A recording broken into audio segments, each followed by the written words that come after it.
Okay, so here's just a quick update on the homemade sauerkraut that I'm trying to make. I made a video on that yesterday. You can check that out on how I did this.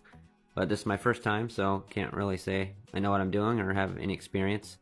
But a couple things that happened. I put this in my pantry in a cool dark place in the back there, and opened it this morning, and it had leaked everywhere. So the liquid, the extra liquid that was in here, did start to seep out, and it kind of got all over the pantry, so I had to clean that out. So that's why I put this bowl underneath my jar, so it's still collecting a little bit of water. I'm not sure if you can tell, but it's still kind of seeping out. And up here, this is my glass weight that I'm keeping the cabbage weighted down. So not sure if that's normal or if I just filled it up too high, or maybe I should only fill it, 3/4 of the way full or something. So you guys can let me know if you have any suggestions in that department.